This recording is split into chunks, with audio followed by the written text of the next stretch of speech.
Hey, Cootie crew. Happy Tuesday. Today we're talking about tattoos. Tattoo Tuesday. In this video, I'm just going to be going over all of the different stick and poke tattoos I have, the majority of which I have given to myself.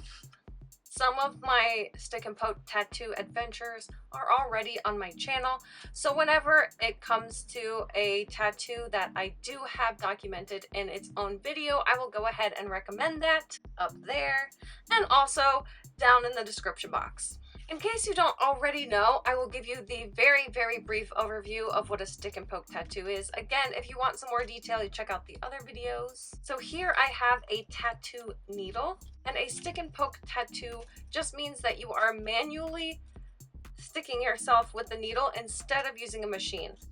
Disclaimer. This video is not me telling you to do a stick and poke tattoo or get a stick and poke tattoo or give yourself one. I'm just simply showing you all of the ones that I have. First one, the very first stick and poke tattoo that I ever got years ago. The dots on my middle finger. Don't worry, I'm not gonna do that to you guys. I love you guys, so instead you get 2 fingers, but I'm only talking about the ones on this finger right now. So, my very first stick and poke was actually one that my friend did for me, and it has absolutely no meaning. I used to get asked pretty often what the meaning was for the dots, and there isn't one. There's literally nothing. I didn't even try to put meaning to it at all. Basically, a friend of mine had wanted to try some stick and poke tattoos, so she reached out to me and asked if I would be willing to do that, and I said, yeah, sure. Why not? Looked into it, decided to choose something super simple. I had seen some people I follow who had dots and stuff on their fingers, and I just really loved how that looked. And that's the design I decided on, was just some dots. So there you have it. My very first one was just because, why not? But I loved them so much that I actually went and put some more tattoos on my hand. Also, stick and poke. I have no tattoos on my right hand, only my left. I just like asymmetrical style in general. These aren't going to be in chronological order, by the way. Not at all. The 2020 quarantine hit, and I ordered myself a bottle of tattoo ink pretty much immediately because I figured, what better way to spend quarantine than giving myself some tattoos? I actually didn't give myself nearly as many as I thought I would. So, back to my hand. Now, on all of my other fingers, you can see that I have smaller, daintier dots. And I just kind of wanted to put some more dots on my fingers. Again, I saw it somewhere and I thought it was really cute, so I decided to just do it. It was probably the fastest, simplest tattoo I will ever get. I don't even think it took me 10 minutes to put all of these dots on there. It was really quick. And I think they're really cute.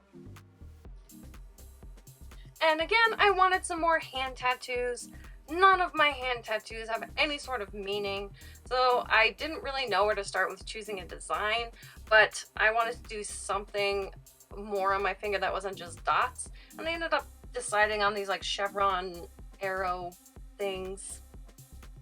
And I put them on my pointer finger just to emphasize whenever I'm pointing at something.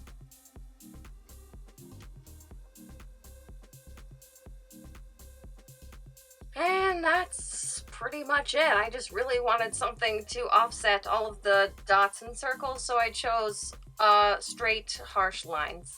From far away, they look great, but up close, I can definitely see spots where it's a little bit more sparse. But when I'm working, don't want to deal with that and a healing tattoo, and on your hands it's really hard to not get them into gross water and things like that. Will they ever get touched up? Probably never. No, not. Nope. But maybe. They're good enough for me, and that's what matters. Okay, next up we have the spade and club that I have on my front shin ankle part, very lower shin area. Those were also quarantine stick and poke fun time tattoos. On my mom's side of the family, playing cards has been a really big deal.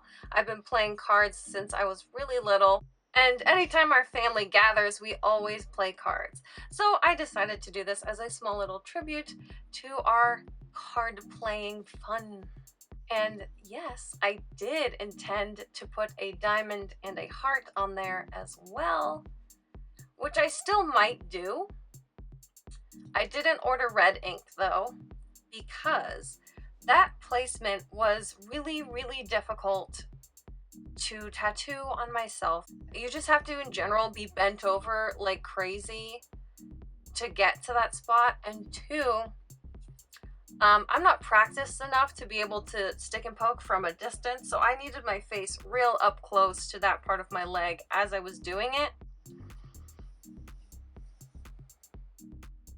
It hurt my back and my neck a lot. But then whenever I tried to do it from a distance, I would like poke out of the lines. That's not what I wanted either. When I was choosing the placement, I kind of just was looking for a spot on my leg where I could nestle in all four of those suits, and that just looked like a really good spot to do it. In hindsight, definitely should have picked a different spot. Oh well. Hindsight is 2020. Okay, next tattoo is my forearm tattoo here. This one. This was the first stick and poke tattoo I ever did on myself. Again, I more so just wanted to find a project to do rather than me wanting to have this tattoo. But now that I have it, I'm pretty in love with it. So after my friend introduced me to stick and pokes, I got really, really excited about them, and I just kind of wanted to do one for myself.